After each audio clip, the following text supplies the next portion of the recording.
really a lot of fun. I love sailing. I love being on the ocean. But one of the best things about being on the ocean is we'd go out oftentimes, or I'd just take that little Laser 14 out and head out into the ocean. You can go for it on his boat, on the Erickson 29.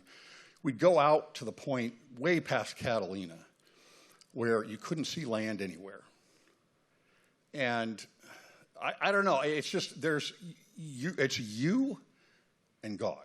It really is. It's just you're out there in the middle of nowhere. A lot of you probably have had similar experiences out in the mountains, maybe.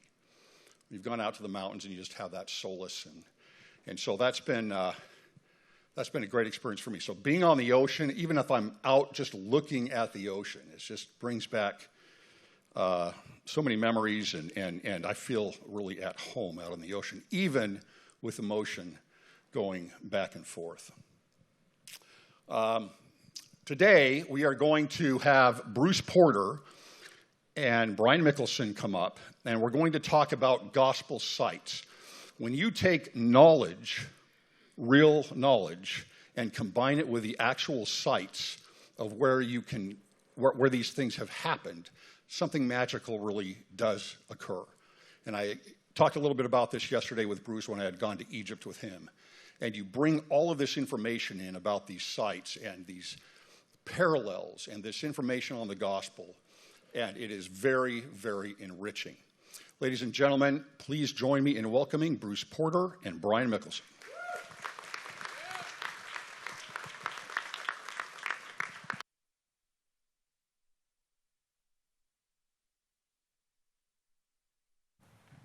What's up, everybody? Hey, good to have you here on this ship with us, and we're rocking and rolling, and we're excited to give you some descriptions of the sites of some of the places in the world that you can see that relate to the gospel, and how we can visit them and gain more knowledge. And Bruce is here to help me to lead the discussion and to get more insight into what the things are that are at these sites that will be beneficial for you in maybe enhancing your testimony and getting even a deeper testimony of Jesus Christ and the works that God has put in place in this world to move his work along.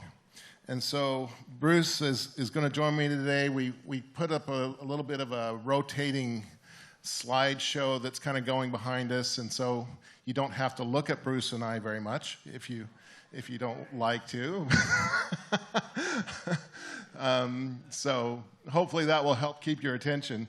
At Go and Do Travel, we do a lot of trips to Egypt, and Egypt, like we kind of teased a little bit yesterday, is one of the biggest tourist attractions in the entire world. More people visit Egypt in the world than any other place in the world. That may surprise you because you've never been to Egypt, but it is the largest tourist spot in the world. And Egypt has this mystique about it that kind of ties everything back to, you can hear about aliens that live in the pyramids, you can hear about all kinds of weird things about the supernatural or whatever, that who built the pyramids, where did they come from, obviously humans couldn't have done this, and why are people buried inside of them, what does all this mean? And so there is an interest in Egypt around the world, and it is the #1 tourist place in the world. You might think that it's a third world country and it's not a good place to visit, or do I have to get shots to go there? All these things are kind of mysteries, but no, you don't need shots to go to Egypt, and you're not going to get the West Nile virus if you go to Egypt either. But if you do, don't tell me. But Egypt is, like we talked about yesterday, the beginning point of where religion and language all comes from as far as we can go back. And as we talked a little bit about the Shabaka stone yesterday, which maybe you remember, the Shabaka stone is the oldest written language that we have in the earth, on the earth. and it is found now in the British Museum. And like Bruce mentioned yesterday, we talked a little bit about the Shabaka stone in that it is a temple, what do you call it, a temple drama. And it talks about how this is said by this person by walking on the stage, and another person comes on the stage and will say this. And it talks about all the different things about the creation myth of what the creation of the earth and humanity is all about. And so, Bruce, let's talk a little bit about, why should we go to Egypt, or maybe why should we even breathe?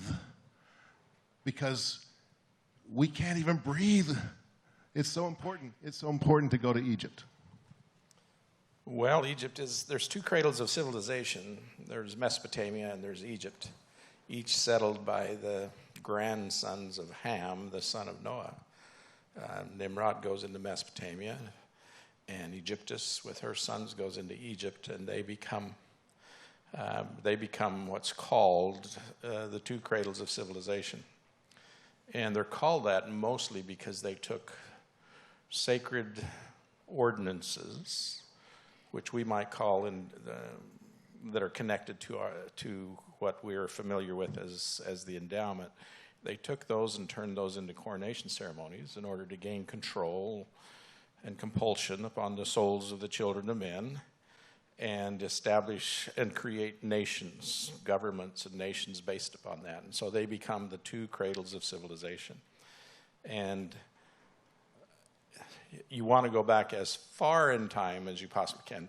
Things don't evolve from nothing. The further back in time you go, the more difficult the language gets. There has never been found any practice languages. So languages didn't evolve. They began perfect with the Adamic language, and it moves into Egypt and Samaria, and the further back in time you go, the more difficult the languages get.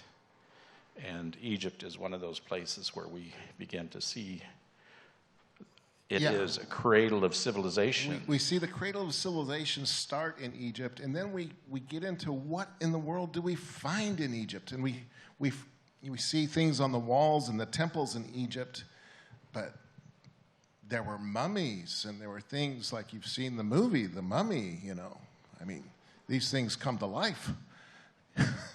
But anyway, in these mummies, there was a man named Chandler that was distributing the mummies in the United States. And part of the history of what we have in our church comes from papyrus that was found inside a sarcophagus with a mummy. Where did this come from, Bruce?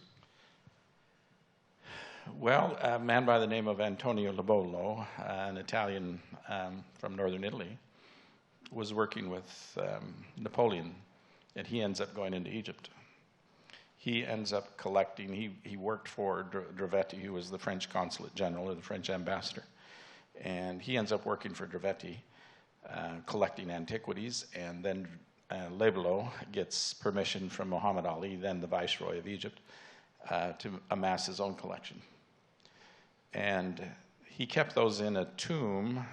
He lived in a tomb. He used a tomb in Abu al-Ghorna on the west bank of the Nile. He used that in order to collect his antiquities. And he ends up taking them back to Italy, where they are given in consignment to a man by the name of Oblosser in Trieste. And then those are eventually sent to the United States. So this guy's name was Lebelo? Yeah, Antonio Lobolo. Yeah. Antonio Lobolo, and he was working for the viceroy in Egypt, or had permission to make his own collection of antiquities. To collect these things, and he had a collection of mummies. Is that correct? He had a number of mummies. Many of the mummies at the British Museum come from Lebelo's collection. And then there were 11 mummies that come into the United States under Bertola, who is Lebelo's executor of his estate after he passed away, and those are the ones that Joseph Smith ends up getting. Lebelo passes away, and he has a guy that's going to sell off his estate? He does. His brother-in-law, Bertola, is his brother-in-law from Lebeloh's first wife. And they find that much of Lebeloh's collection is on consignment in Trieste. And so they have those mummies sent to Bertola's son, who is in Philadelphia as a training to be a veterinarian, because they think they can get more money from the mummies in the United States than they can selling them in the Mediterranean. So they want world. to take these mummies from the estate and sell them in the United States to get money to send back to support Lebeloh's family. Exactly. It was money for the estate. However, they were advertised. A man by the name of Michael Chandler ends up with 11 mummies. Okay. And Chandler is the one that ends up with 4 mummies in Kirtland in 1835.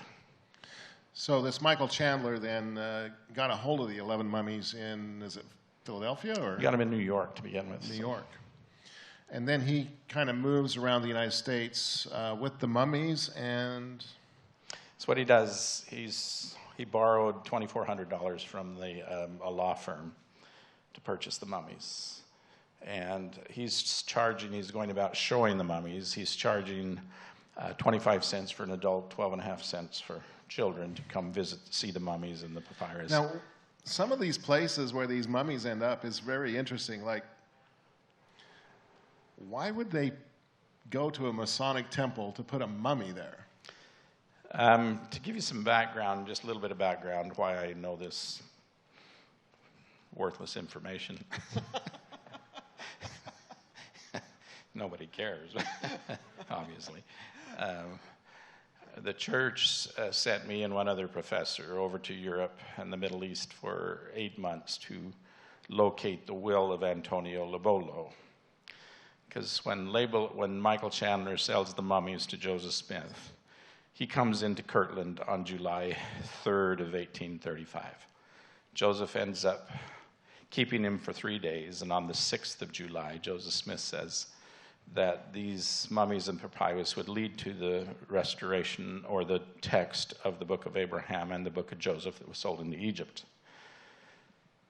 And what was published in the Messenger and Advocate at that time was that what Chandler had told Joseph Smith. And Chandler told Joseph Smith that Lebelow was his uncle.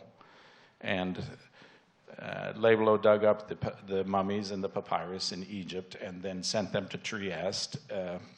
And in Trieste, Lebelow got sick and ended up dying in Trieste, is what Chandler said.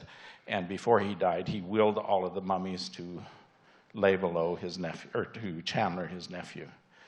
Well, many of the people who were fighting against the church, we sometimes call them anti-Mormons, whatever you want to call them, they were saying, well, the Chandler didn't exist, Lebelow didn't exist, and there's no will. And so another professor and myself were sent over to Europe and the Middle East to try and find the will, even though the church had been looking for it for 150 years.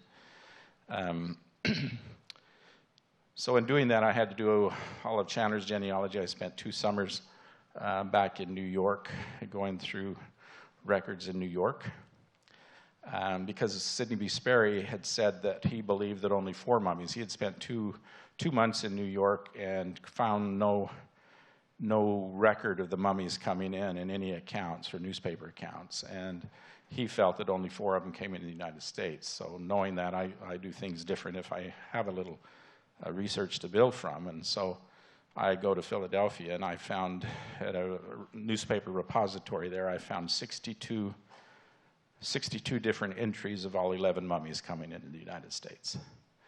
So what was I know that you said that there were people that didn't like, that are against the church, that really didn't trust or believe that what Joseph had was real. And so you were kind of assigned by the church and another guy to go back and investigate this William Lebelow and find his will and to verify the information that the church thought they knew, but they needed verification of it.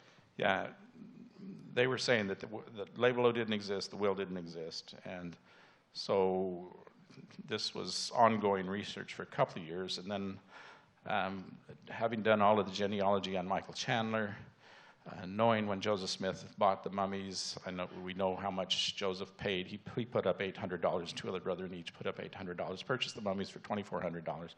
Chandler went out just outside of Kirtland, bought a farm, and then brought his family in, his wife and his 11 kids in from Canada. He was Irish. And Chandler told Joseph Smith that the mummies came from Italy to Ireland to Dublin, and Chandler being gone, then they were sent to New York. Now that was the story we got. That was the story that Joseph Smith had. And so without the will, you can't prove that Chandler, there was any relationship there. And so we were sent out to try and locate the will. It took 2 summers of preparation before that, and then going into Europe, went to Dublin, where Chandler said the mummies were sent. There's no record. Going to London to see the bills of lading in London for shipping. There were no mummies coming in there. I spent 45 days in the British Museum library. That was down underground under the library back then, because you had to read in order to locate the will and everything. Research is very boring, and 45 days in the British Museum library is as bad as a week in Venice. For those of you who've been to Venice, one day is great. But you have to read the diaries of everybody who went to Egypt during that time period, from 1790 to 1830, 1834, basically. And so you have to read the diaries, and it takes 2 days to get a diary from the British Museum Library. And then anybody they mention, you got to get their diaries. And so I spent 45 days in the British Museum Library, went to the Louvre, did the same thing there, went to the Vatican Library, worked in there, the Vatican Museum, trying to find connections to Lebelo, which there were a lot of connections made and a lot of things found. And then it wasn't until we get into Italy, northern Italy, we knew where Lebelo lived. He lived in a town called Castellamonte in the base of the Italian Alps. And we went to his home, and his family was there. And we recognized that the family was still living in the same house, his extended family. And we found the death certificate, which was different, and his burial site, which was different than what Chandler had told Joseph Smith and Oliver Cowdery, which starts to raise questions. There had been 2 mission presidents in Italy said we were wasting our time, the church's money, because they had had missionaries looking for the will the whole time they were mission presidents. And that told me something to do and how to do something different right there. We discovered, just to come back to the will, we discovered that everything Lebelo did in Castellamonte was notarized by a notary public by the name of Giacomo Buffa. And Giacomo Buffa had a special way that he signed everything that he notarized. And so there was a date that everything ended in Castellamonte with Giacomo Buffa's work. And I knew that these mission presidents who had been looking for the will would be looking under Antonio Lebolo in order to try and find the will. And so the nearest large town that had the state archives was Turin, or Torino, from Castellamonte. That was the closest place. So we go into the state archives in Turin, and rather than looking under Lebelo's name, we looked under Giacomo Buffa, the notary public, and down about a third to half of the way down in the index was Testamento de Antonio Lebolo, the Testament of Lebelo. So this is kind of like National Treasure, where you're going around and trying to find things. Yes, the Indiana Jones, some of the, that first Indiana Jones where he's breaking through the floor and stuff. I was in those same libraries doing research for crawling into caves. Even when I got into Egypt, I was doing that. Crawled into the cave, into Lebelo's cave on my stomach to get in there. So. And when you're in the basement of the Vatican Museum, anybody bother you down there? Nobody bothered me, but there's some interesting things in the Vatican Library. They have Rembrandts just leaning against the wall that no one has ever seen, that have never been seen the light of day. and questioning the librarian, why don't they show these? He had a single simple statement: we're collectors of history, not displayers of history. And they have all of this stuff there. It's just surprising what they've got of things that are artistic importance, cultural importance, and religious importance, because they have lots and lots of documents and ancient records that are religious, that verify the very things that Joseph Smith restored. Yeah, it is kind of interesting how, if you go far enough back in Catholicism, how related they are to us, but they have kind of moved away from everything that they used to do. Right. Well, anyway, we found the will. I had enough faith to take back in those days, it was a 35mm camera, and I took not only a high ASA, but I took infrared film with me, and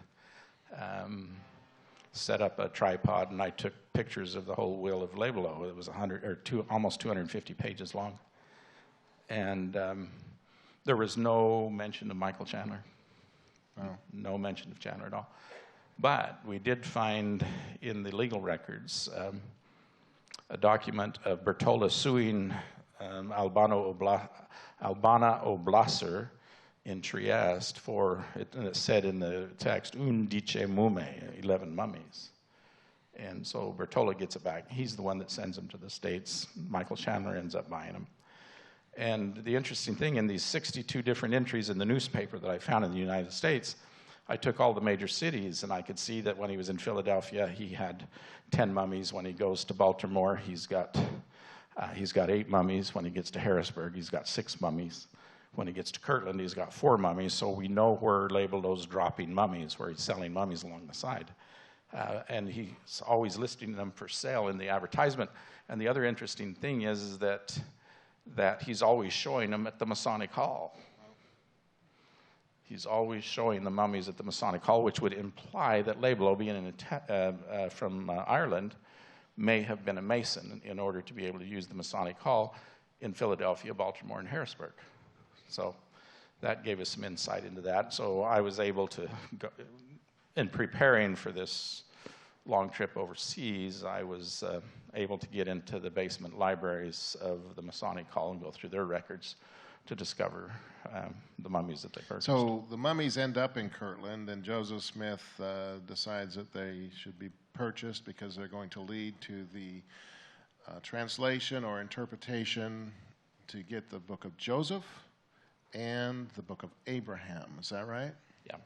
Joseph and Abraham. Joseph Smith said that the papyrus would lead to the book, the translation of the book of Abraham and the book of Joseph sold into Egypt. Now, you have to keep in mind that Joseph's translation is not as we consider translation. It's not, this word means this and this word means that. Joseph couldn't do that. Even with the Book of Mormon, he said it was by the gift and power of God. And we know that's the case just from church history. When Martin Harris loses 116 pages, he comes back and quite distraught, and Emma says, well, just retranslate them. And Joseph said, I can't translate. I can't do it again because I've lost the gift of translation. I've lost the gift and power of translation. So he says that it's God that's giving him that power. Another example is when Joseph was translating, he didn't even look at the plates. And he would be giving the translation, and either Emma or Martin or Oliver was writing it down. And when he would stop for a week or 2 weeks or however long it was, when he started again, he didn't ask to be read back so he would know where to start. He didn't say, read to me where I left off. He would just begin that translation with the next word and continue on without any question. It was just, so it was by the gift and power of God. And every revelation needs a catalyst. You have to have a catalyst. Every single section in the Doctrine and Covenants that Joseph Smith receives, every one of them comes to Joseph Smith because he asked the Lord a question. The first vision came to Joseph Smith because he went to the grove with a question. Moroni appears in the room of the log house because he knelt down with a question in his prayer. And every single section of the Doctrine and Covenants that Joseph gives us is because there was a catalyst that created a question in his mind that led him to ask God for an answer to that question. And so revelation always comes by some type of catalyst that creates a question in your mind. The plates can be the catalyst that leads to the revelation of the translation of an ancient record we call the Book of Mormon. Yeah, so just to pause there, I mean, if we really want revelation, we have to have questions. Well, we do the same thing. We go into our rooms at night, taking the catalysts of the day, whatever those catalysts were of the day, and bring those to God at night. And in preparation, we do it in the morning. So we're doing the same thing. We take the catalyst of the day, but there always has to be a catalyst. Just as the plates were a catalyst to receive an ancient record. And anything Joseph Smith translated that was an ancient record, even though it came by revelation, if it was an ancient record, he called it a translation because it is a translation. It's a revelatory translation of an ancient record that really existed. So the Book of Mormon is called a translation. The inspired version is called a translation, even though he used a Bible and he wrote down the inspired version in the notes in the margin of that Bible. That's called a translation. The Book of Moses is called a translation because it was an ancient record. The parchment hit up by John that we have in our opening sections of the Doctrine and Covenants is called a translation because it was an ancient record. The Book of Abraham is called a translation because it was an ancient record. Now, in my mind, the papyrus becomes the catalyst that leads to the questions of Abraham in Egypt, that leads to the revelation that is a translation of an ancient record. But Joseph had no power to translate Reformed Egyptian.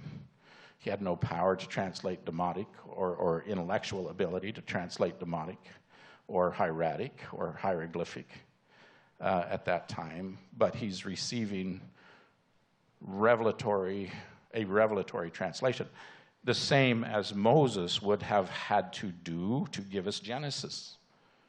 Moses wasn't there. He's giving us the book of Genesis by revelatory translation. And so we see that in everything that Joseph gives us, even the book of Abraham or the book of Joseph. The papyrus becomes a catalyst. The parchment, the question he has about John becomes a catalyst. The Bible becomes a catalyst for the Joseph Smith translation. The plates become a catalyst for the Book of Mormon translation. Now, there's a big issue because everybody focuses on the book of Abraham and the facsimiles. We have 3 different facsimiles. Facsimile number 1 is the death of the God. Facsimile number 2 is the resurrection and ascension. Facsimile number 3 is the enthronement, a synopsis, a very quick synopsis of our endowment. The initiatory, the ascension through the kingdoms, the resurrection and ascension through the kingdoms, and then the entrance into God, or the enthronement as we pass through the veil in facsimile number 3. And everybody likes to say, well, the translation isn't the same. If you look at facsimile number 2, and you can all turn to it, you know, Abraham is our only illustrated scripture, and so you have something to do during those times when you're bored, is to look at Abraham, and everybody focuses on the round one, which has more explanation than the others. Well, Joseph Smith didn't call those translations. See, anything that was an ancient record, he called it a translation. Abraham says in his book, he says, I will refer you to the representation at the beginning of this record. So Abraham isn't saying that those facsimiles are translations. He's referring to them as representations. They're like what happened to me. They're like what my experience is. And so Joseph doesn't call them translations. He calls them explanations in those 3 facsimiles. The text is a translation. The facsimile is a representation and an explanation of what it meant to Abraham that he's trying to convey. Not a translation. It's not supposed to be a translation. Shouldn't be a translation. And I can tell you what it says because I can read the hieroglyphics. But Joseph's explanation is what it meant to Abraham, what it represented to Abraham. And it's an explanation, and even Abraham calls them representations. So people get hung up on that, which they shouldn't get hung up on. So Bruce, Joseph gets the papyrus in Kirtland, Ohio, and then he doesn't really get to this job of doing this until he's in Nauvoo, right? He translates the manuscript. He finishes the manuscript of Abraham and finishes the manuscript of Joseph. When he gets to Nauvoo, he's trying to prepare the manuscripts for publication. And he's going through it to make sure it's correct. Joseph once said that the Lord will hold him accountable for anything he said in regard to those scriptures. And so he's trying to perfect, he's trying to edit and improve the manuscript so that it's ready for publication to the world. And so he's doing it in installments. And so in the Times and Season, he puts the first installment out of the Book of Abraham with facsimile 1. The second installment has facsimile 2, and then the text, and then facsimile 3. But he's martyred before he finishes the last third of the Book of Abraham. So we don't have the last third of the Book of Abraham because he never prepared that for publication. And after he finished that, he was going to go on to the Book of Joseph. He had already had the manuscript done. He was going to go on to the Book of Joseph and prepare that for publication, but he was martyred before he got the last part of Abraham and the Book of Joseph prepared for publication. But the manuscripts were there. Okay, so these manuscripts did not get published, but they ended up with Emma? Yes, after Joseph's death, Emma had all of the records, all of Joseph Smith papers, or the main Joseph Smith, not all the Joseph Smith papers. A lot of those came west. And Joseph Smith papers is a word that we're familiar with now, but didn't exist a few years ago. So we get to the Mansion House, and he's got these papers from the papyrus, right? And he gives a description of how much papyrus he has. He said, Joseph Smith said that the papyrus that he got from the 4 mummies that he purchased from Michael Chandler, he said that the papyrus covered the floor of the parlor of the Mansion House.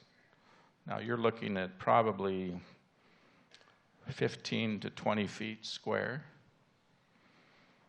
And the church has 11 fragments that would fit on the top of a normal-sized desk, just small fragments. So we don't have everything that Joseph had.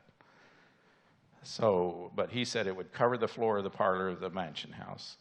And the Joseph Smith papyrus that was purchased in 1967, 68, that year, from the Metropolitan Museum of New York, would just fit on the top of the desk. There's just 11 small fragments.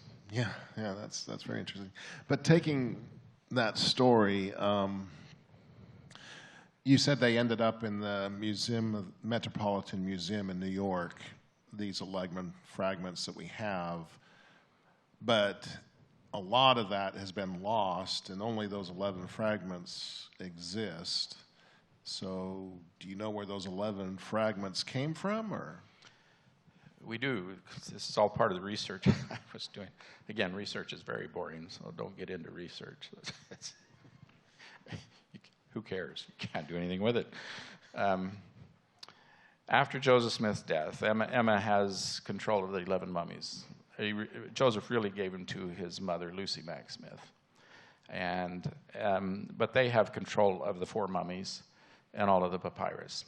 They end up letting William Smith, Joseph's younger brother, take the mummies and papyrus and show them just like Michael Chandler was doing. But Joseph couldn't, or William didn't make any money at it, so there was a riverboat captain by the name of Abel Coombs who was coming to Nauvoo all the time and eventually joined the church. And so William Smith sold him to Abel Coombs. And Abel Coombs had this riverboat, and a lot of it was museum-like stuff. He would collect curiosities so that when he would get into a port, then the locals could pay money and come on and see his curiosities and go back off, you know, and then he would still move clients or people up and down the river. He eventually sold all of his curiosities to, including the mummies and the papyrus, the 4 mummies and the papyrus, to the St. Louis Museum in St. Louis. And everybody knows that St. Louis is bereft of culture, and so they couldn't get anybody to come. That was a joke, by the way.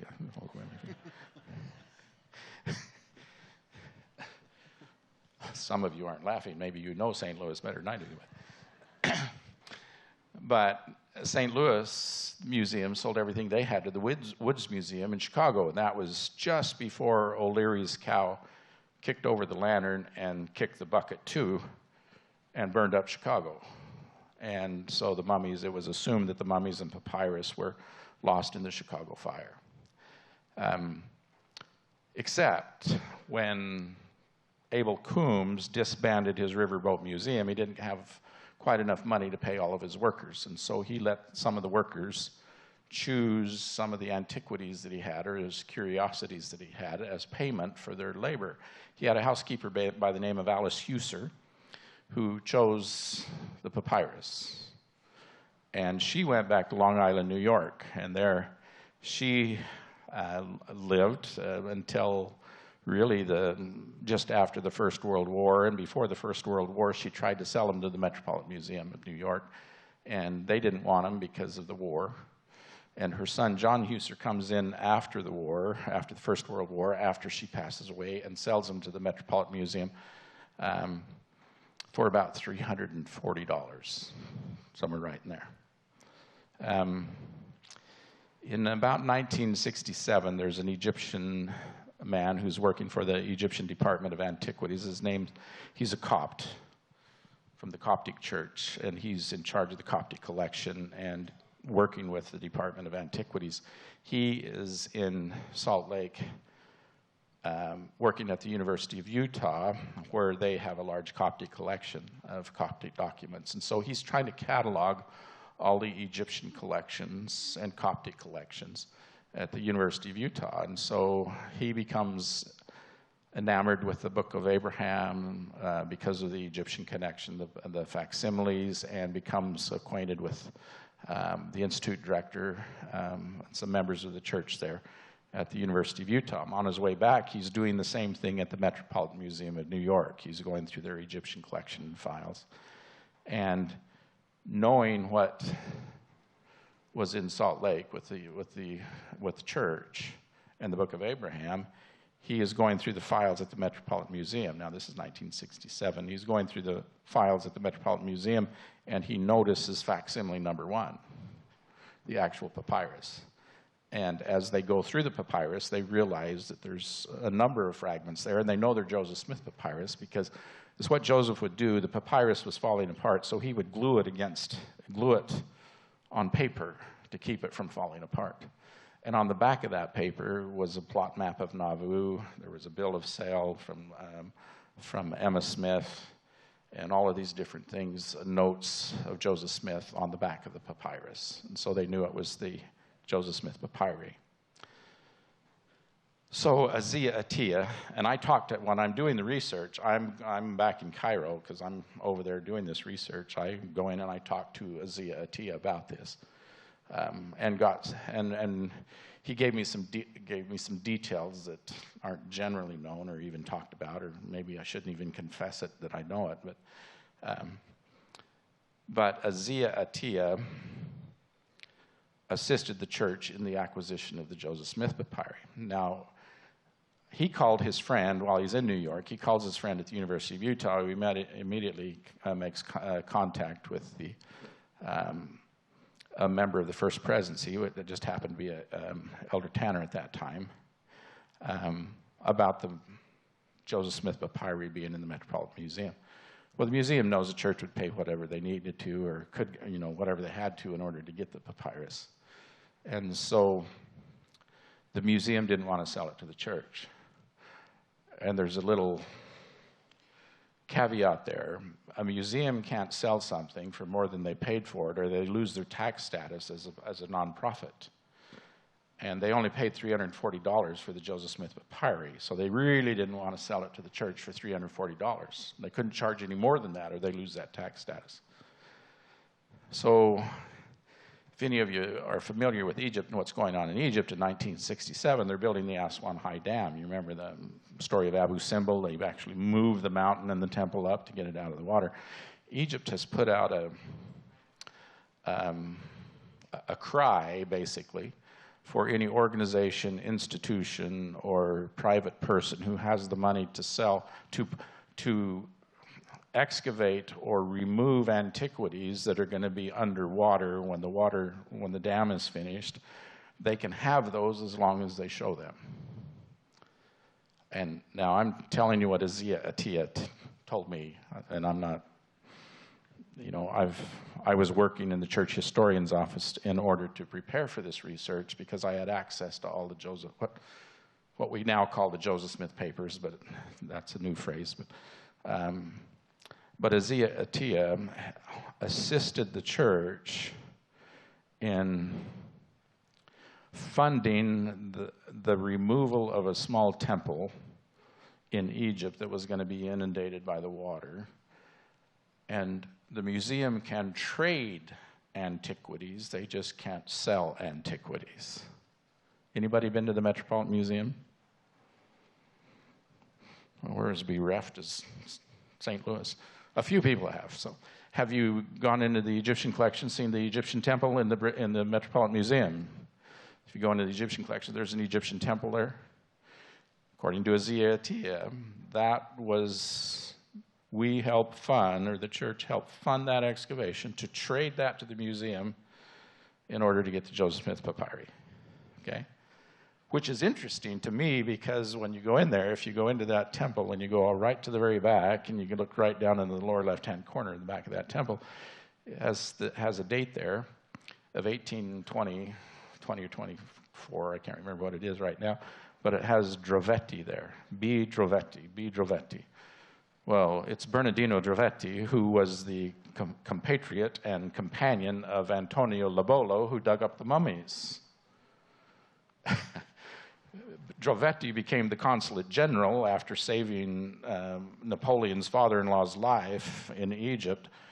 Drovetti became the consulate general. He lived 3 kilometers away from Lebolo in northern Italy when they lived there. And he hired Lebolo to collect the antiquities for him and helped him get his license to acquire the private collection, which ends up in Nauvoo. Those 4 mummies end up in Nauvoo, and the papyrus ends up in the Metropolitan Museum, which brings the temple with Drovetti's name on into the Metropolitan Museum. It's a great story, but it'll bore you to sleep and bore you to death. But anyway, I was there, and I was bored too. You know, 8 months living out of a suit. You think it's bad for a week on a cruise, go 8 months and living out of the suitcase in Europe. It's terrible. So this papyrus becomes fairly important to the church. I mean, we know that we know the possession of the track that it all took and how it got back, but what Joseph Smith got out of those papyrus, what he learned, translated, and explained out of those papyrus has become very important to the church. And we know we have the Book of Abraham, but have any of you heard of the church having a Book of Joseph in our scriptures? I haven't. Where did that come from, and what does it do? Well, Joseph is the only prophet that's ever been sustained as prophet, seer, revelator, and translator. And Joseph is responsible for preparing any translation. It was in the 1870s, the prophet then sent Elder Pratt and Joseph F. Smith back to Nauvoo. This is before Emma passed away. Sent these 2 apostles back to Nauvoo on what was called a mission to the States. Now, because I was doing the research for the church, they said I could have access to anything that had to do with the mummies, the papyrus, the Book of Abraham, and those translations in the church office, in the historian's office. And so I was able to go through all of the records and even made copies of the Book of Abraham manuscript that were in the handwriting. I have the copies that were in the handwriting of Martin Harris, John Whitmer, and Oliver Cowdery. I have copies of the Book of Abraham manuscript, as well as a copy of the will at my house at home. But the prophet had sent Elder Pratt and Elder Smith back on this mission to the States. Don L. Peterson was the other professor I was working with. He's passed on now, but we asked to see the minutes of the first presidency when they set them apart, because they were sent back to talk to Emma about manuscripts. And so... Was there two reasons, or just... There were basically two reasons. You might say there's three reasons, but they let us see the minutes of the first presidency, which is very difficult to get permission to do, because it goes from the question, goes from us to the church historian to an apostle to the president of the quorum to all the way up to the prophet. Can you see the minutes of the first presidency? And we just wanted, and because we were doing the research for them, it came back that we could see it. And so we were given a date and time to come into the church historian's office, and there was to look at it, there was a table, and there was a kind of like a wood box over the top of that table, and it had a hole in the top with a light under the top of that box, and on the table was the minute book. A large ledger, and it had cardstock over everything that we didn't request to see, but the setting apart of those two was visible. We could take notes, is all we could do. And they were set apart to invite Emma out west to come out with the saints. And they were to purchase the rest of the Book of Abraham manuscript, the last third we don't have, and to purchase the Book of Joseph manuscript. So the Book of Joseph was still the book that Joseph had translated but not prepared for publication. Okay. The manuscript existed. And so that was still with Emma, and that was their mission, to go back and get these documents and to invite Emma to come back west to be with the saints. They, as any good researcher would do, you would ask to see the minutes of the first presidency when they returned and reported. And that was a no-no. They wouldn't let us see that. But they got back about 3 days before October conference, and I thought, I'll bet they both spoke in conference, you know. And sure enough, I looked them up. I looked up a conference, that October conference, when they got back. It wasn't very long. It was just like 6 months they were gone. And they both spoke in conference.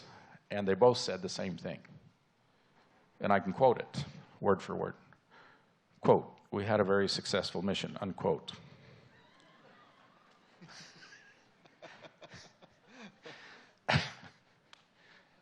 Now, Emma didn't come. So, did they get the manuscripts? You know, it's a good question. Now, there have been 3 brethren talk about the Book of Joseph manuscript, or Book of Joseph. There was Sidney B. Sperry, who was a scholar. There was James Talmage, an apostle, and there was Bruce R. McConkie, an apostle. They all talked about the Book of Joseph, and they said the things that were in the Book of Joseph were of such a sacred nature that it shouldn't be printed. It should not be published to the world because they were of such a sacred nature. Elder McConkie went on, he extended that, or he expanded that a little bit, and said that he felt that much of the endowment at Nauvoo in that restoration came because of the things that were in the Book of Joseph. Now, that kind of implies to me that they may have seen that manuscript, Whether I don't think we will ever know. I mean, I don't think it would be right for the church to say they have it just because of the problems it would cause of people demanding to see it. But the implications are there, and Pratt and Smith, who come back, said they had a very successful mission, and I know for a fact, because I'd seen the setting apart, that what they were set apart for. But what would we do with more scripture? We don't read the scripture we have. Why would we want any more? It's a big problem. If we don't read and believe, you can't believe in a God that you refuse to believe, you know. And so why would we get more scripture if we're not studying what we already have? But it's there. I mean, we have part of the Book of Joseph in the Book of Mormon, in 2nd Nephi. We have parts of that there too. So this whole conversation kind of ties together something that I think is very interesting. You're bringing back the old from Egypt. and we're actually putting it into a church history setting. And we just got the Kirtland Temple. We just got these documents that go along with the purchase of the Kirtland Temple. And do you know much about the documents that we received? If from what I understand, from what I've heard, I don't know everything. Just ask my wife. I think that's why I began to believe that wives are going to be resurrected for their husbands before their husbands are. And the reason that is because nobody has a brighter recollection than all of their husband's guilt than anybody but the wife. My wife can remember what I did wrong, the date I did it, what I had for breakfast, and what I was wearing when I did it. So that's just the way it is. So what might some of these papers be? As I understand it, there's a lot of the letters of Joseph Smith, the personal writings of Joseph Smith. Dean Jesse wrote a book years ago on the personal writings, but he had to do that research with then the reorganized church, or today the Community of Christ. And I think some of this information and these manuscripts are going to be there. They right now have the Joseph Smith translation of the Bible. They own that Bible, which is part of this collection. That's kind of huge, because in our scriptures we have about that much of the inspired version of the Bible, right? We just have just a smattering of what Joseph actually gave us. Now we have an entire Bible that Joseph Smith translated? We do. I mean, you could buy the translation, the Joseph Smith translation from Herald Publishing, which was the publishing company for the Community of Christ. And it's much larger than much more than what we have. We just have some of the most important And it's parts. been verified that this is... Yes, Robert Matthews has done the research for the Joseph Smith translation. But now that Bible is now going to be in the church's hands, as well as many of the other letters, and maybe perhaps even manuscripts. If Pratt and Smith didn't purchase those manuscripts in the 1870s, they would probably be included in this. But the implication is that they did, from what they said in General Conference. Okay. So now we have letters from Joseph to Emma, and we have all these, the book of Joseph, we got the book of Abraham, we got all these things, and it's all coming together in this area of the United States in Kirtland and Nauvoo. And It is, and there's letters there that we're going to see where Joseph talks about the setting of the Book of Mormon. As he writes to Emma on the banks of the Mississippi River during Zion's March, and the letter exists. The Community of Christ has had this letter in the handwriting of Joseph, and where he says that we are wandering over and I can quote it pretty much, we're wandering over the plains of the Nephites, roving over the mounds of that once beloved people, picking up their skulls and bones as proof of its divine authenticity. That's a letter that he writes to Emma. so this is on Zion's Camp March, where they're going from Kirtland to Missouri. Exactly. And there with him are a group of men and women, I assume, or are they all men? Some women, yeah. They're there. He even stops on the banks of the Illinois River. One night they go up above the floodplain and they camp up there, and the next day they come to Russell Naples Mound number 8 today. That's what they call it. We call it in our vernacular, we call it the Zelf Mound. And there Joseph asks the brethren, he sends a few of the brethren, there's about 12 of them with him. There's 12 brethren with him that go out away from the camp. And he sends a few of them back to get a shovel. They bring back a shovel. Joseph digs down about 1.5 to 2 feet, and there he exposes a skeleton, and it has a 4-inch arrow point that had gone through the ribs and lodged against the backbone. And the brethren that are there, 8 of those brethren write about it in their journals. 4 of those brethren become prophets later on. They ask him how he knew to dig here and who it was. They're asking him who it was. And so he goes off just a short distance from them and kneels down and prays. And when he comes back, he says, I don't know that I can quote it correctly, but I'll be close. He says, the visions of the past were opened to my mind by the Spirit of the Almighty. And that the skeleton there was the skeleton of a white Lamanite named Zelph. He was a righteous man and lived during the time of the prophet Onondagas, and was known from the Rocky Mountains to the hill Cumorah, or the East Sea, and was killed by that arrow during the last struggle between the Lamanites and the Nephites. And that's what's recorded in Heber C. Kimball's journal, Wilford Woodruff's journal. Those are all recorded there. Then they even took the arrow point back to Salt Lake with them. So these are some of the documents, papers, and things that we're going to be able to see of Joseph talking about these things on your church history. Yeah, so I guess we're kind of getting to the point where we're going to kind of tie all of this together for you. We can take you to Egypt, and we want to take you to Egypt, and I would love for you to go with Bruce Porter.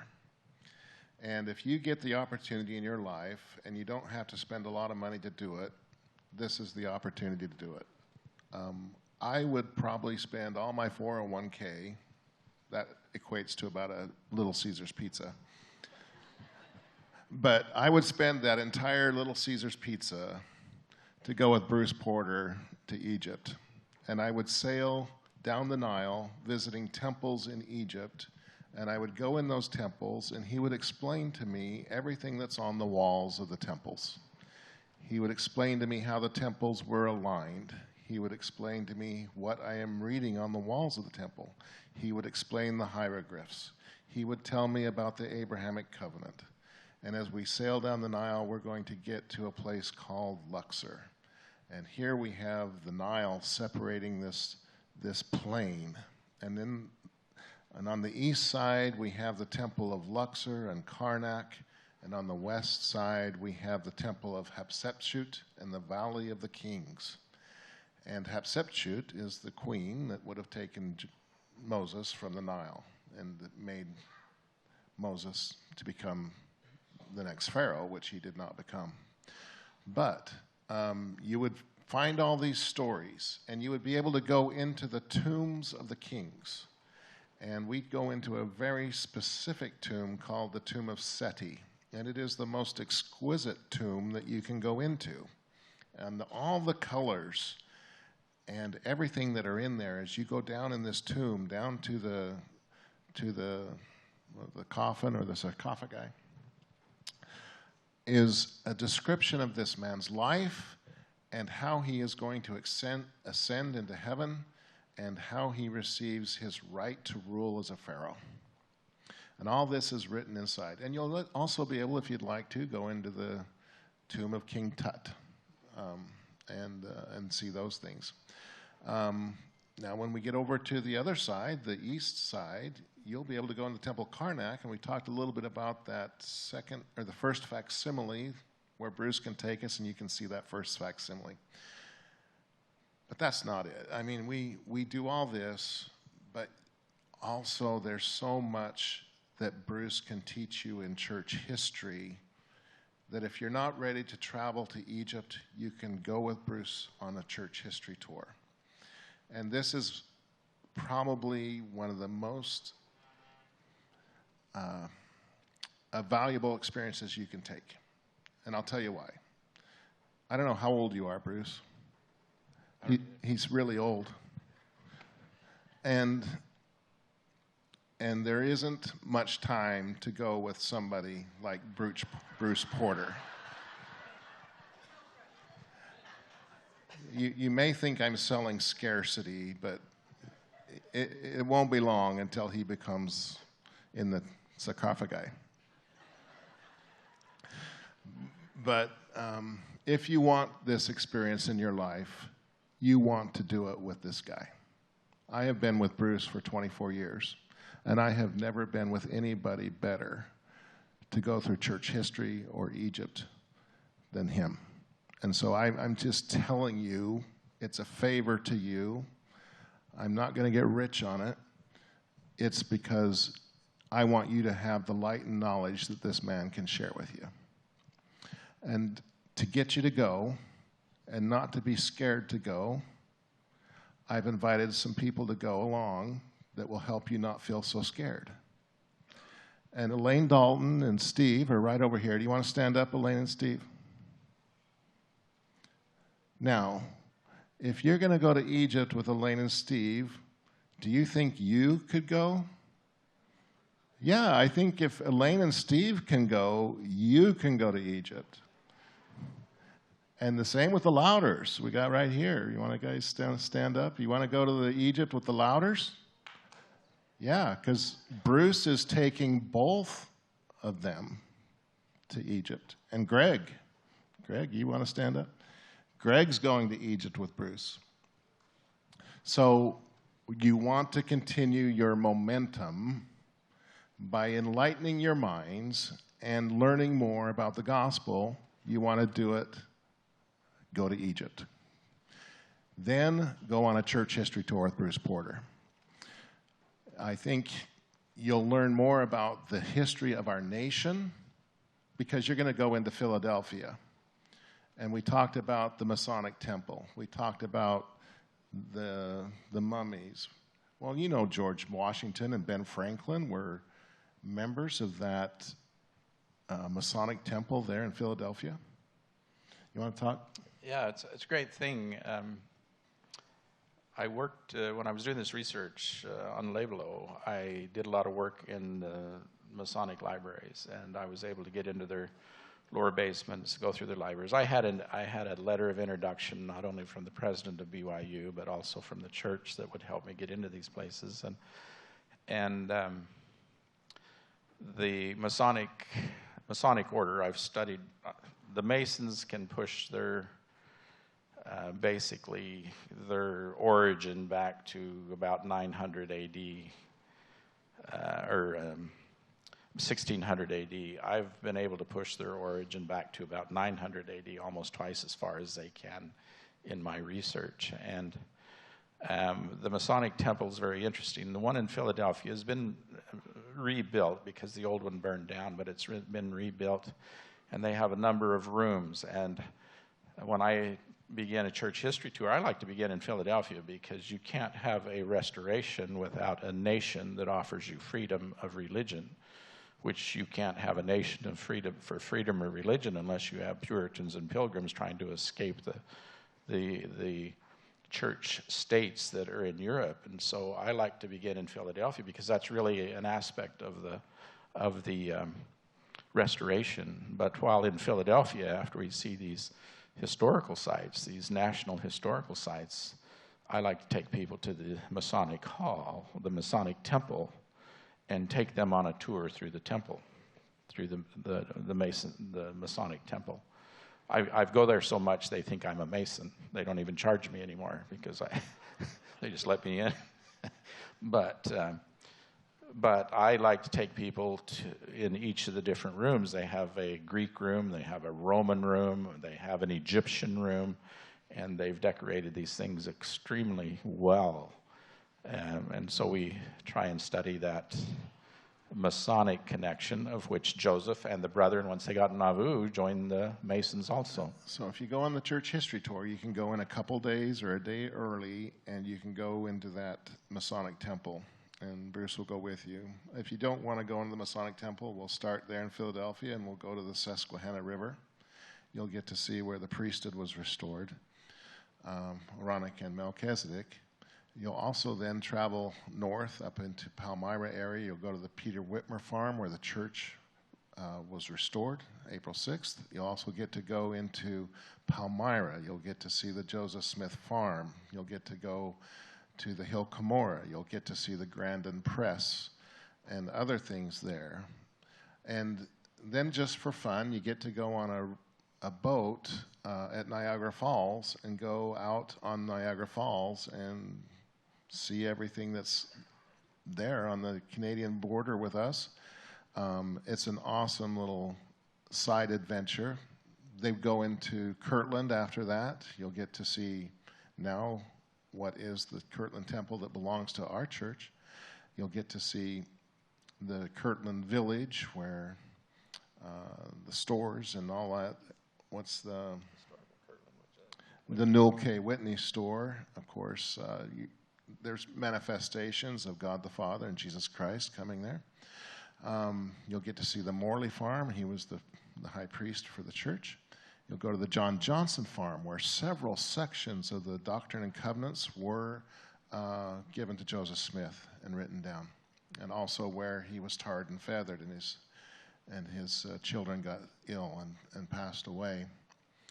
We'll move on to Nauvoo and into Independence, where you'll get to go to Liberty Jail and see all that. And while you're in Nauvoo, you get time to move around and explore all the places in Nauvoo. So you get some free time in Nauvoo to go to the different shops and things. So we encourage you to come along with us to Egypt and to church history, and even into the Book of Mormon lands of North America. We have some places where you can go see, like the areas where these mounds were, like the Zelf Mound and those things. One other thing, when we talk about Book of Mormon in North America, I just want to make one little point, and maybe Bruce can help me out with that. We believe that Christ visited all nations. He visited all people after his death and resurrection. And that story of him coming and visiting all nations is written in several places throughout the world. But North America was a very special place. And Christ visited all those places, and they have it written in their histories. But North America became a promised land where Ephraim and Manasseh came together, where the Book of Mormon came together and the Bible came together. And Joseph Smith, after completing the translation of the Book of Mormon, he sent missionaries directly to the Lamanites here in North America. Do you have anything else to add to that, Bruce? You know, the argument or the discussion that's going on often is the setting of the Book of Mormon. You really need to look at the prophecies and the promises. There's three intrinsic messages to the Book of Mormon. One is that it contains the fullness of the gospel of Jesus Christ. The second thing is that it's a record of a fallen people. And the third thing is that it has the deed restrictions to the promised land, if I can use that phrase, or the CC&Rs of the promised land. We talk about the first one often, the fullness of the gospel of Jesus Christ. We just mention the second one, a record of a fallen people. But nobody talks about the third one. And this is from beginning to end in the Book of Mormon. From Nephi seeing the vision of Lehi in chapter 13 of 1st Nephi, to Lehi landing in chapter 1 of 2nd Nephi, to Jacob discussing it in chapter 10 of 2nd Nephi, all the way down to Moroni at the end of the Nephite nation, discussing it in depth, the deed restrictions in depth in the opening chapters of the book of Ether and the closing chapters of the book of the Ether. The fullness of the gospel, that first intrinsic message, is for the whole world. Everyone needs the gospel of Jesus Christ. Everybody does. Doesn't matter what nation, it doesn't matter what type of government, everybody needs the gospel of Jesus Christ. That's for the whole world. It's a record of a fallen people for those who know and understand the gospel. The Old Testament is a record of a fallen people because they knew and understood it. The Book of Mormon is a record of a fallen people because they knew the gospel. Those Nephites knew the gospel and they understood that gospel. As Jacob says, but woe unto those who have all the law given like unto us, as he says there in chapter 9 of 2nd Nephi. So the record of a fallen people are for members of the church. The gospel's for the whole world. The record of a fallen people is for members of the church. The Book of Mormon is not on the New York Times bestseller list. Neither is it must read on Oprah Winfrey show. The only people who read the Book of Mormon are Latter-day Saints or members of the Church of Jesus Christ of Latter-day Saints, and those who are considering becoming a member of that church. So that record of a fallen people are so that we do not have to go down the same path. But the deed restrictions, that third intrinsic message, is that, as Moroni says it best, he says it is an everlasting decree that if we do not, the people of the promised land, who Jacob says must be set up as a free people, if they do not worship the God of the land, who is Jesus Christ, the people of that land, that nation, Jacob calls it a nation, which then sets borders and boundaries on it, they will be destroyed in the Lord's own due time, if they do not worship the God of the land.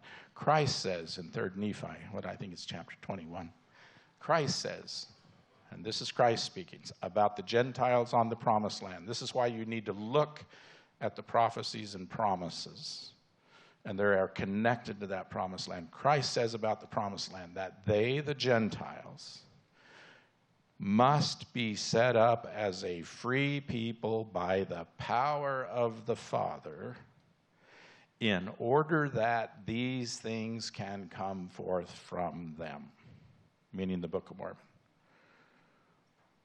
That the nation of the Gentiles that come out of captivity must be set up, Christ says, must be set up as a free people by the power of the Father. This is going back to Nephi's explanation in 13, so that the Book of Mormon can come forth. And that's the restoration. So look at the prophecies and promise. Now, when we get to Kirtland on this church history, Kirtland is, to me, is the second sacred grove. Is the second sacred grove. You know, every time the priesthood and keys were restored, there were always witnesses.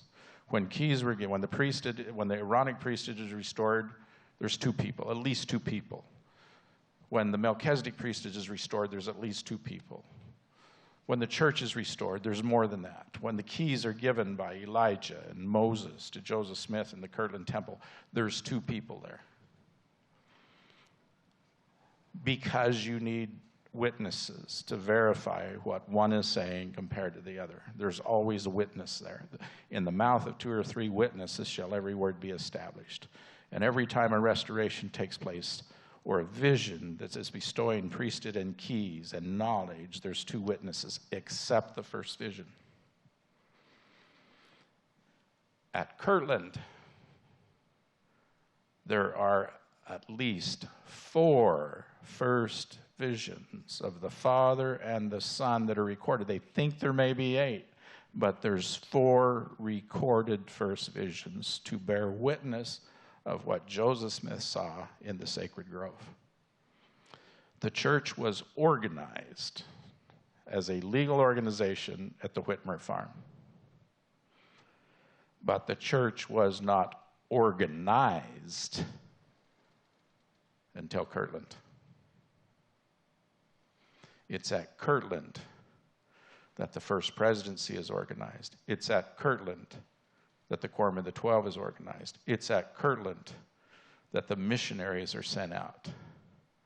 Because the church is a priesthood organization to administer the gospel of Jesus Christ.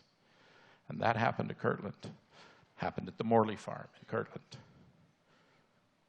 It is as sacred to me when I go there. It's as sacred to me as walking through the sacred grove. Because not only did the Father and the Son appear to many people there, but the whole priesthood organization was set up there at that Morley farm. That's where the real restoration of the church took place. And we don't want to forget these things. To me, it's a very important place in Kirtland. Thank you for your testimony, Bruce. We're out of time, but I want you to consider going with Bruce on church history. I'd love to see you go to Egypt with the Daltons, the Lauders, and Greg and Bruce. Any other trips, come back to Momentum 25 east or west, and we have things for you to in your packets that you can sign up for that and bring them by the customer service desk. Tonight, if you have more questions that you would like to pose to Bruce, we don't have room for everybody, but if you have a question or something you want to bring to Bruce, he'll be down in the Half Moon K room on deck 1 between 7 and 9, and there's room for about 48 people to go there. So if you have questions or interest in talking to Bruce about that, we have 48 tickets at the customer service desk, and if you'd like to, go pick one up right now after Conlon performs, and you can go there from 7 to 9, or you can come here and watch the comedian or or whatever else is happening on the ship. But thank you so much for coming. It's been our pleasure to have you, and thank you, Bruce, for being with us today.